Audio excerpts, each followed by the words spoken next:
Hostel में बिताए पल, अनुभव और भावनाओं को जो है उत्सव है, तो उसको उत्सव मना रहे हैं हम लोग। तो मैं हॉस्टल के अपने पहले दिन से शुरुआत करूंगा। मैं हॉस्टल में पहले दिन आया था। उस दिन हॉस्टल में शायद 4-5 जन सीनियर बस थे और हॉस्टल में उस दिन पानी की समस्या थी। मैं अपने बड़े भैया के साथ आया था। मैं अपने बड़े भैया के साथ वापस जा रहा था क्योंकि पानी की समस्या थी। मैं रास्ते में आधा दूर पहुंच चुका था तो वो सीनियर लोग आए और मेरे को वापस लेके गए। वापस जाके मैंने देखा कि वहां पर एक टैंकर आके खड़ा हो चुका था। वो सीनियर का प्रेम था। उन्होंने मेरे समस्या को देखते हुए टैंकर का व्यवस्था किया। शुरू में हम सब अनजान थे, फिर जान पहचान हुआ और धीरे धीरे हमारी संख्या भी बढ़ गया। फिर खाने का समस्या होने लगा।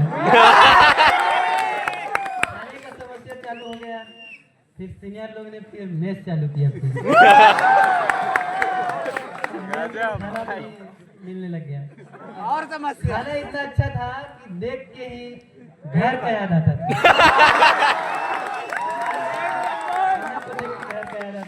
स्वाद का क्या कहें, स्वाद इतना अच्छा कि खाने के बाद पेट तो भर जाता था लेकिन मन नहीं भरता।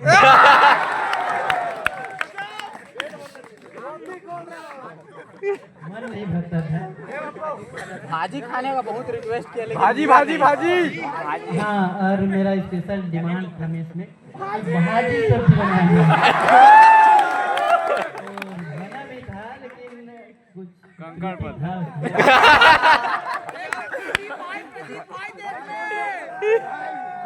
चला रहा है यार, देखो भाजी, लाल भाजी। जहाँ खाना खाने के बाद सारी दुनिया सो जाती है, वहाँ हॉस्टल में ऊपर में योग होता है।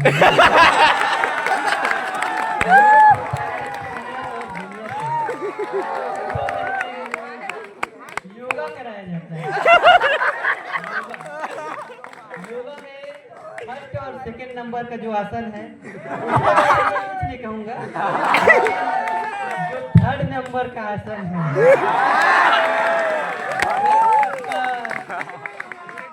बहुत अच्छा आसन है।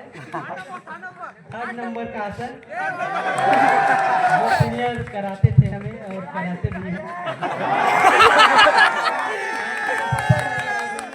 योग से हमारा जो मानसिक स्थिति है उसमें मजबूती आती है। तो योग कराते हैं सीनियर। तो थर्ड नंबर का जो आसन है उसको करते करते शरीर काम करना बंद कर देता है। शरीर का दर्द गला में आ जाता है। शरीर एक जगह स्थायी हो जाता है। इतना दम है कि बिना ठंड के शरीर कमा देता है। लग जाता है बिना ठंड के इंसान। आगे बढ़वा।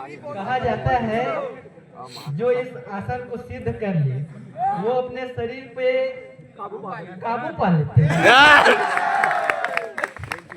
अपने शरीर पे काबू पा लेते हैं। हाँ सर, योग जरूरी है। योग से सब होगा।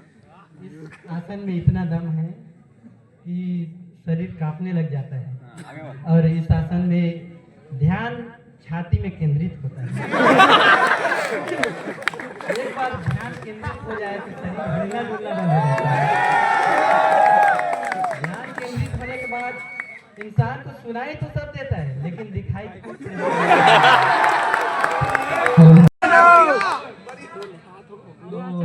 थर्ड नंबर का जो आसन है वो तो कंप्लीट हो गया। तो अब आते हैं हॉस्टल के बाद में। तो हॉस्टल में आने के बाद में मैं बहुत कुछ सीखा हूँ, जाना हूँ। तो मेन चीज है यूनिटी। यूनिटी तो हॉस्टल में यूनिटी बहुत जरूरी चीज है और हमारे यहाँ है भी।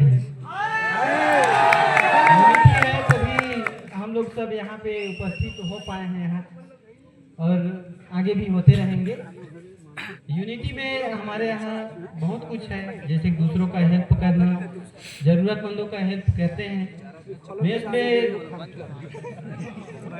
में जो पैसा नहीं दे पाता है, जिसका आर्थिक स्थिति कमजोर होता है, उसका मेस फीस माफ किया जाता है। तो ये सब यूनिटी के कारण होता है और ये अच्छाई है हमारे हॉस्टल का, हमारे सीनियर का। ये सब कुछ नहीं हो पाता, जिसका आर्थिक स्थिति कमजोर है उसको फिर कभी कभी पढ़ाई भी छोड़ना पड़ जाता है। हमारे यहाँ मेस फीस कई जने को माफ किया जाता है। और ये तो मेस का बात हो गया, अब रूम के बात में आते हैं। तो रूम तो एक रूम 2 जन का होता है भले ही, लेकिन हम यहाँ अपने हॉस्टल में एक रूम में कई लोग रह जाते हैं, 10 लोग, 20 लोग, कभी 40 लोग भी एक साथ रह सकते हैं। एक रूम में आ जाते हैं कभी कभी मीटिंग, बेच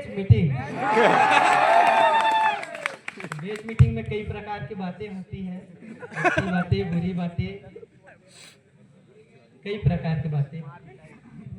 मेस के बारे में भी बातें होती हैं। कई बार मेस अच्छा चलता है, उस बार एक बार मीटिंग होता है, और जिस बार ज्यादा अच्छा चलता है उस बार बार मीटिंग होता है। तो मीटिंग में सब बताया जाता है कि मेस में जो गुणवत्ता है उसका बखान किया जाता है। तो इसी के साथ मैं ज़्यादा समय